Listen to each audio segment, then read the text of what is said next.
Hi, welcome back to another episode of O'Fallon Life on Air, O'Fallon City's premier podcast, and the only podcast so far, so we're going to stay with the premier one in town. And today we're joined with Jim Wenzara. Jim is the Superintendent for Environmental Services for O'Fallon's Public Works Department.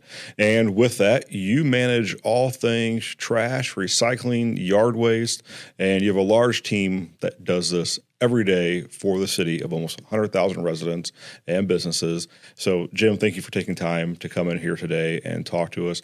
We're going to kind of get through a few things, general overviews of trash collection, recycling, yard waste, the special events that you guys put on every year to help out with some of those spring cleaning and winter cleanups around the house, and some updates on what recycling has done over the past 12 to 18 months, which has been a big positive that people have been waiting for. So we'll kind of jump right into it, Jim. Can you give us just an overview of what trash collection looks like for O'Fallon residents? Sure. Yeah, our trash collection is handled 4 days a week, like all of our services, but we run Tuesday through Friday, and we're off on the weekends and on Monday. So we pick up once a week, and we offer our residents a basic service of that trash and a recycle cart for the same rate. And we're out there. It takes us 4 days to get the whole city picked up. Okay. So I had on my notes here talk about the days of service, but I was kind of jump into it now, right on the top here. Talk about 4 days. Mm-hmm. So what are those 4 days that you guys pick up, and why those 4 days? So we pick up 4 days a week, and we chose that many years ago. We were 5 days a week, but it started to create some issues. We ended up going to a 4-day week, and we chose Monday off because of the holidays. The majority, or at least more than half of the holidays that seem to fall on Mondays. So it was an easier way to address that issue and having to push people's service to another day. So that's why we chose that. Okay. And I think one of the things we hear from residents, I'm sure your customer service folks do as well, is, you're either what happens on that day when there's a holiday, does it move everything back? But that's why you chose to be off on Mondays. There's never going to be, if a holiday falls on a Monday, it's observed on a Monday, you won't have any impact that way. That's now, correct. If, let's say, 4th of July falls on a Wednesday, you are going to be off that Wednesday. Your team will be off with their families and enjoy and celebrate the holiday. Then you'll push it out to Saturday. That's correct. Okay. There's a few of those holidays like that, but that's it. So the Mondays off minimizes the disruption. Correct. To trash. Okay. How about recycling? So recycling, now we have single stream recycling again at the curb. And we pick that up also once a week. It's on a different day than your trash day. We don't put everything together. So we pick that up, and we pick everything up at the curb now that would have gone into the recycle now, and we take that to St. Peter's every week. Okay. As you said, it's a separate day. So your trash and your recycle, do not put them on at the curb at the same time. That's correct. Because one's going to stay full until the following day. Are they always back-to-back days? Or No, they're not. It just depends on the area. We just try to make the routes as convenient as we can to get everything done. Okay. And with that, so if you were a Tuesday, that route gets picked up on Tuesdays, and everything's done in one day for Correct. that route. So How many homes approximately is each route?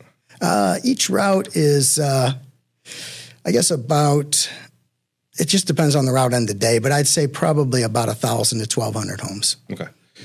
We'll come back a little bit later here to recycling, some of the nuances that changed when we lost single stream a few years back and now brought it back. But kind of the higher overview, yard waste. You guys pick up yard waste, so grass clippings, tree limbs, leaves, that kind of stuff. Tell us about that. We do. We offer yard waste service, which is an optional service away from our basic service for a small fee per month. But we'll pick up yard waste 9 months a year.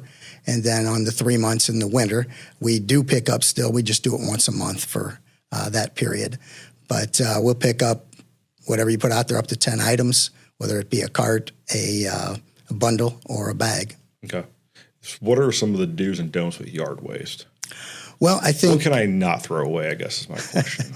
Well, the things that seem to come in a lot, and some of the problems that we run into, are things that people think they're yard waste, and I understand why, but dirt, rock, and mulch. Okay. Those things just are not part of the program because that product gets dumped off at a location that doesn't want that product inside that. So that goes into your trash can. Okay. The other thing is pet waste. A lot of times people just throw it right in there. Well, they don't obviously want that either. Mm-hmm. So, again, bag that up, toss it in your trash, and you're good to go. Okay. So just to clarify, if we're digging out a flower bed in the spring and it's got mulch and dirt, you're okay to put that in the trash? Yes. In the normal trash can? Yeah, and again, you have to look out for weight. Okay. But yes, I mean, if you're talking about a small job, that's not a problem. If you have a larger job, you might have to split it up. Sure. Okay. I didn't know that. That's actually really good. So, but let's kind of go back to like the do's and don'ts here with trash. What are some of the things you guys see that you cannot throw away in your trash? Well, the biggest problems with trash right now and recycle, I guess I could say the same, because people weren't sure where to put it, is batteries. Okay. Batteries are a problem. You really need to understand which batteries you have, what you got. But lithium batteries seem to be very popular now with almost anything, and those are so dangerous into our trucks and equipment. So you got to be real careful with that. Most of those batteries can be returned to places like Home Depot, Lowe's, those kind of places, rather than putting them in your trash, because they can start a fire. And we've had quite a few of those. And we've had fires, I know, in the truck while they're driving on the road. We have. We've had to dump loads on the street. Fire department comes out and extinguishes it, and then you guys bring in a bucket truck and a dump truck, essentially then cart it off that way to get it out of the truck. We've had fires in the transfer station, things mainly due to or suspected to batteries, right? Yeah, it is mostly batteries. I would say also one of the other things is hot coals from a barbecue or a fireplace during that time of year. And the other thing are chemicals, maybe from pools and things like that. Those are the kind of things you don't think about, that they can be flammable. And once they get in and mix with something else, you could have an issue. Yeah, I think also we're kind of, it's August now, so we're in the tail end of the summer and obviously past the 4th of July celebration, but fireworks kind of go along with the hot coals. Yeah. We do see that. Probably not so much an issue on your end, because typically people at the end of the night scoop them up, throw them in the plastic recycle or the trash can, and either in the garage, next to the garage, or at the curb, and those things are not always out all the way. And I know you do have photos you've shared with us before of melted trash cans and things like that, all because of fireworks or hot coals. So that's true. And left in a house or in a garage can definitely be very dangerous to both the home and the family. So. You're right there. We've had plenty of those kind of things happen, and hopefully people learn from that. I mean, I guess you're not thinking about it, but you need to make sure those things are out. All right. Trash and recycle, kind of like, what do I do with motor oil? I changed the oil in my car. What do I do with that? That you need to probably, again, like some of those products, take it back to a recycler that handles that. AutoZones, any of those type of auto parts stores will take the old oil. Okay, so don't throw it in the trash. No liquids. No liquids. Easy. And it's not recycle. You can recycle oil, but not in our program. With you. Right. All right. No liquids. All right. A couple other things, too, I have noted down that you would think can be recycled, but cannot. Pizza boxes. Yes, they cannot be recycled. Okay, tell us why. Problem is with the grease into the cardboard, and when these products are taken to a recycler and they're sorted, it just sorts cardboard, obviously, and then they bale it and send it off to somebody, and then that grease ends up on something else, and it just creates problems, and the product then isn't worth the money that they want to pay for it. So it just hurts us, and ultimately could cost more money if we start putting stuff in that doesn't go in. All right. So the material itself is the same type of material, cardboard, corrugated paper, but it's the contamination. Right. So I'm assuming paper plates that are covered in food. Same thing. Throw in the trash. Yeah, I mean, same thing. If you see that pattern, I mean, it can't be contaminated. Okay. Whether it be ketchup left over from the fries or grease from the fries, that's done. That's trash now. Okay. And then shredded paper. Tell us about that. Shredded paper is an interesting one, because people certainly believe that would be recyclable, and it is in a certain way. But again, in our environment, it can't be. It's too small once it's shredded. And so many of these shredders nowadays they tear it into such small pieces now. And it gets tied up in all the equipment, and we end up with downtime at the recycler. And so shredded paper just needs to go in your trash. Okay. Now, when it comes to recycling glass containers, jars, still rinse those out? Yeah. Glass is still acceptable. Any colors, any type of bottles, jars, things like that. You just need to rinse them out and let them dry the best they can. You don't have to put a rag in and dry them out, but get them dry and throw them in. All right, sounds good. All right, kind of getting back to the overview here, but some of these last three topics also have some special events tied with them, so we'll kind of put them all together. Bulk pickup, so bulk waste. You renovation to a house, kitchen, bathroom, they have large, an old toilet, things like that, refrigerator, you can get rid of that at the curb. But you guys also have special days where people can bring truckloads of that. So tell us about both. So residential curbside bulk service is available to residents. Just call in for a minimal fee. We'll come out and take generally what you have there. It needs to be brought out to the curb so the drivers can get to it. The things you mentioned, generally just about anything can be set out as long as it's contained. We just don't want somebody just to toss it to the curb and we spend a ton of time picking it up. But if it's bagged, boxed, whatever, or if it's a shower door, I mean, those are fine. Couches, mattresses, things like that you're trying to get rid of, just call us up and we'll schedule a day to come get it. Now, you mentioned refrigerators and that. Anything like a refrigerator or what's referred to as a white goods, stove, refrigerator, furnace, those things cannot go in the trash by Missouri state law. Okay. So those items, you just call us if you want to make that arrangement, and for a minimal fee, we'll come out and grab that for you on a different day with a different truck. Okay. So if a resident doesn't know, obviously they can call on the website to get that information. But let's just say they assume they want their old kitchen sink, counter, and refrigerator hauled out, and they put it out there. For the bulk waste, you'll pick up the countertop, the sink, but not the white goods. That's correct. But the driver will call in. Anytime the drivers go out, if there's something they can't do that was requested, the customer service will reach out to the resident, let them know what was missed, why we couldn't pick it up, and then we'll certainly offer a solution to get it taken care of. Okay. So what about the bulk drop-off days that you guys host? So we do host bulk drop-off 6 times a year. Every other month we haul, and it's up at the transfer station. And any resident can come in there with a vehicle and possibly a 10-foot trailer. We don't go any bigger than 10 foot. But they can bring in anything that you would normally set up for trash or bulk service. I mean, it could be bulk items, but it could also be you just ended up with a lot of extra bags of trash. Whatever you bring up is fine. It's all free to the resident. Okay. And speaking of that, you mentioned it's at the city's waste transfer station, which is off Hoff Road on Progress West Lane. And the rest of this year, you have 3 coming up still, all on Saturdays, August 15th, October 17th, and December 19th. That sounds correct. Those are the events. Those sound correct. So hopefully those are right, because otherwise people are going to be showing up at mattresses and all those kind of things for you. And we talked about appliances again, but you can pick up appliances, white goods at the curb. But you guys also host an electronics and appliance recycling event, drop-off. Tell us about that. Yeah, we do host recycling and appliance drop-off. We try to schedule that the weekend before the bulk drop-off to maybe get some of those items recycled in that means. But so anything that has a battery or a cord on it can be brought up to the drop-off.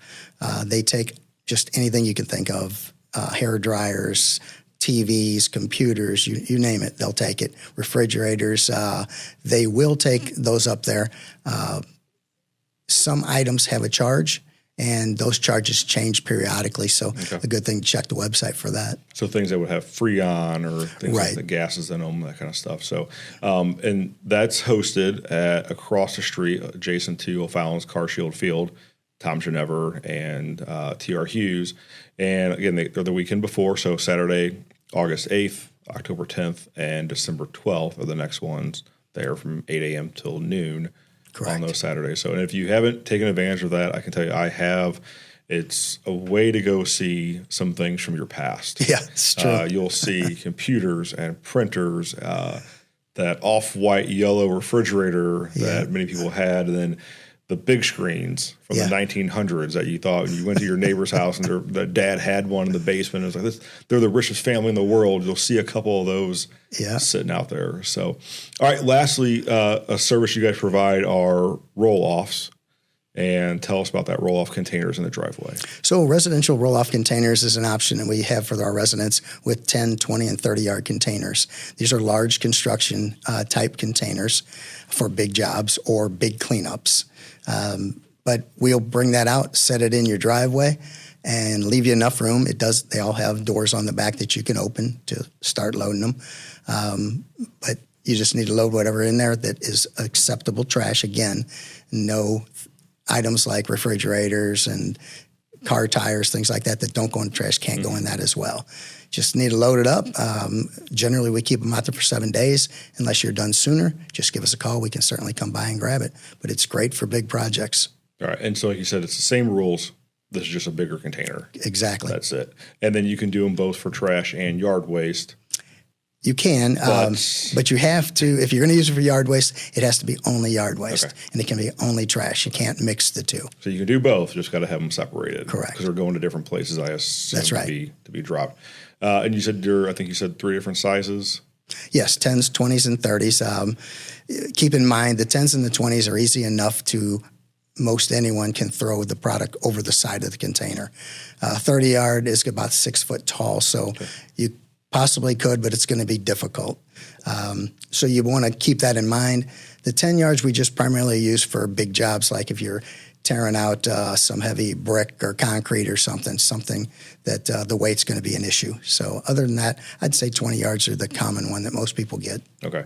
And then you guys put those in driveways. Yes, we put it in the driveway. We will ask, we'll look on the mapping to see how the driveway looks, ask the resident to fill out a form and tell us which side of the driveway they choose to have it on. A lot of residents have asked, could they put it in the street? Could they put it in the backyard next to the deck? But we can't do that. So it's got to go in your driveway. We don't have any options other than that. All right. That was my next question. Can you put it in the street? And the answer is no. No. And I assume you can get it in the backyard. It's probably the problem with getting it out of the backyard. It is, so that's why we will not do it regardless. That's mostly it. I mean, we can get it back there. And could we get it out? I don't know. We probably at some point could, but we're going to tear up a yard pretty bad. So we just try to avoid all that. Yeah, fair enough. And one more special event that you guys do coming up in September. You guys host us twice a year, our Shred It Days. Tell us about Shred It Days. Yeah, on Shred It Days, we host that at our offices. We do a drive-through event, so it really doesn't matter if it's raining or not. You just drive through our building, one way in, the other way out, and there's a Shred It truck that sits there, and we'll take the stuff out of your car if need be, and we'll shred it right on site. It's open to residents and non-residents alike. Residents can drop off up to 5 banker boxes full at no charge, and non-residents pay $5 a box for that. All right. What about staples?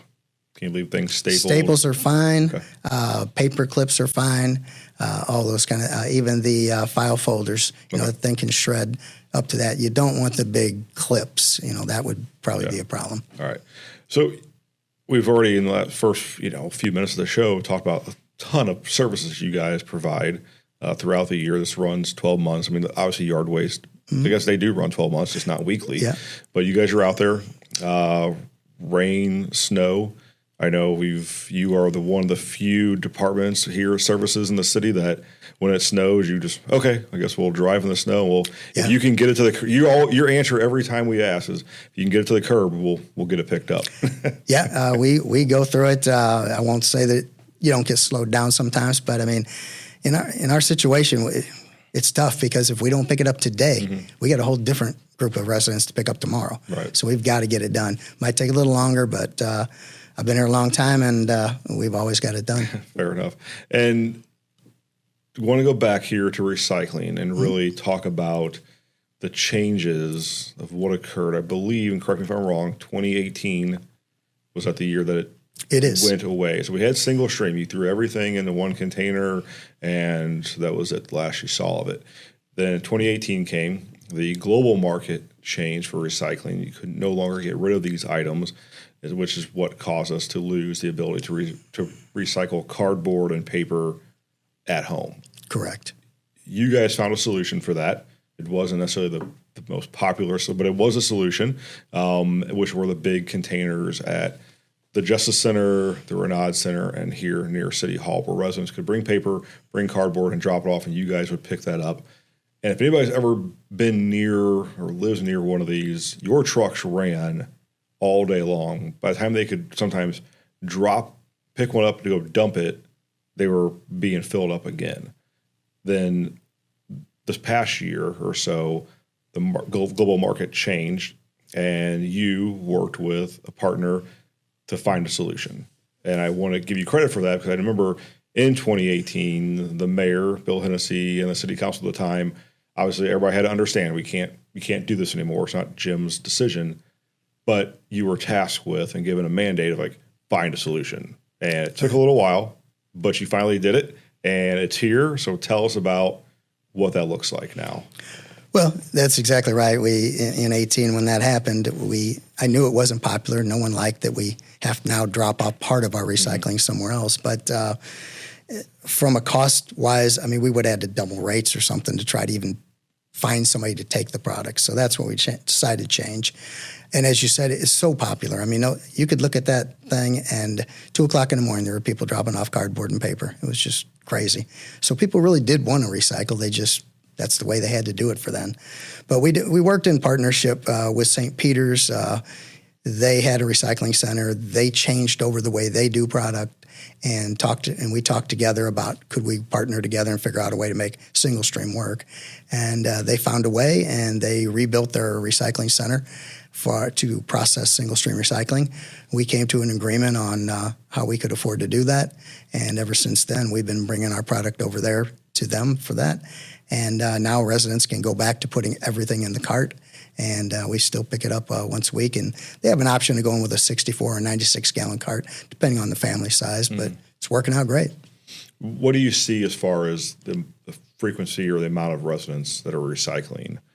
Well, to give you an idea, in 2018, when everything kind of crashed on recycling, participation really dropped. Obviously, that made sense. But we were down probably in the 12 to 14% of our residents were recycling at the curb at that time. So that wasn't good. And I know they wanted to recycle. So once we got single stream back in, I'm sure people were reluctant to come back too quick. It was easier to just throw it in the trash. But I think they saw that it was working. And I'll be happy to say we're probably close up to 40% or more than that right now, and hoping to keep growing it. Okay. And I think really if you look at the recycling, like all these things just hit at one time. You got the market recycling changes. Within 2 years, you got COVID, and now the influx and expansion of home delivery, right? You got grocery delivery, Amazon, all these other things. So much more cardboard and corrugated boxes are being at home, and you got to find a place to get rid of it, which the drop-offs became overloaded, and that was the only solution. But you guys, again, great job working towards it. I know as far as I know in the city, everybody loves it. Good. You know, it's right back at your curb. Not only with that, in the last year, new recycle cans came out, new labels on the cans, everything's fresh. The reminders right there of what you can and cannot, throw away and recycle. So overall, I think everybody's very happy with it. Good. So the last thing I want to kind of talk about is something that everybody's always happy with, and that is the fact that O'Fallon trash and recycle rates have not changed in more than 20 years. That's correct. You've been here more than 20 years, so that whole time you've not changed those rates. So most services, right, utilities, gas, electric, water, all those things have had to go up. Prices go up, inflation goes up. Somehow you've maintained this for more than 20 years. Can you explain or tell us more how you continue to do that for us? Well, there's a lot of things tied to that, but every year, budget time, we look at what we're going to do. We forecast for 5 years to look out and see what's out there, and we just have to see what we need. As far as equipment, we buy big trucks. They cost a lot of money. We buy carts and fuel, obviously going up. But we've found ways to be efficient. We've gotten different trucks that are more efficient at picking up the trash. I mean, years ago, you had multiple people on the back of a truck throwing trash in the back of it. Now you've got automated arms and different things that are much quicker now. They had automated arms years ago, but they weren't quite as efficient. So it's just a combination of finding the right deal, the right contract with a good price. Transfer station disposal costs are a big factor, and we've got a contract with that's good. So it's just a combination. I mean, I'd like to say it was some magic thing, but it's really not. You just have to keep looking at it and finding, we've just been lucky to not have to raise them in 20 years. Right. So I'm looking here. There's a chart, and it's on the city website for environmental services. It has your trash prices, recycling, yard waste, all that. But it's a comparison chart of other local, either private entity trash companies that pick up for unincorporated areas. Also, other cities around St. Charles County and even across the river into St. Louis. And I'm looking at this, and I don't want to, talk trash on the other companies here, but I'm going to look over at Joe Richter, our producer here in the corner, put that hi-hat in there for that great dad joke there. But I'm looking at this, and correct me if I'm wrong, but trash and recycle, you pay one fee. There's no, you don't add either one, and it's $11.48 a month is what I'm looking at here. That's correct for a resident, or even cheaper than that for a senior. Okay. And that doesn't include yard waste as an add-on, like you said. Correct. But that's $11.48. And I'm looking at this comparison chart, and nowhere on this of all of our contemporaries around us are even close to that low. No. So I think that's something that, when we look at, you get your bill from the city every month, and it's not always, nobody wants to pay any bill that we owe. But you guys have done a great job and a great service. And you talk about efficiency, and it kind of all, I think, to me, all wraps up into the fact you talk about why you have 4 days of service and you take Mondays off and work 4 10-hour days because you keep all those routes running. And if you didn't keep them running and have the efficient, the right amount of houses for the right amount of trucks, then you're going to need a 5th day to do it. Correct. And by doing all these extra little things, what you're not, and I don't mean to take it away from you, but what your team does, the drivers that are out there, the people that are working in the transfer station, all the extra things they do is what keeps these prices down for O'Fallon residents. Well, that's exactly right. And you say the team, and it is the team. I mean, even getting the best contract isn't going to fix everything, or getting the best trucks isn't going to fix it. You need the people and all the combination of everything. And we've got a great team out there, and that's why it's like it is. All right. And speaking of team, are you guys hiring? As if anybody wants to join this great team of efficiency and cost effectiveness, let us know if you're hiring and where they can find information about that. Yeah, just go on the city's website, but we are currently hiring. We're looking for service route operators, which is your driver in your trash truck or your yard waste truck. And we're also looking for a mechanic at this point. So, give us a call or check that out first and fill out an application. All right. I appreciate it. Is there anything else, Jim, you want to mention we didn't talk about? I don't want you to walk out of this door and say, I should have talked about this. So this is your chance to I think we've covered it pretty well. Again, I would hope that a lot more people get more interested in the recycle. It's here to stay. Things are going well, and it doesn't cost you anything to go ahead and throw it in the recycle can. It's all part of your basic service. Fair enough. Jim, thank you again for coming in. I really do appreciate it. I think the listeners do as well. And thank you to our listeners that are out there. If you're listening on Spotify, iTunes, or watching on YouTube, thank you for joining us for another episode of O'Fallon Life on Air. And be sure to click like and subscribe on your favorite podcast system so you know when we drop the next one. And until then, thank you, O'Fallon. Bye-bye.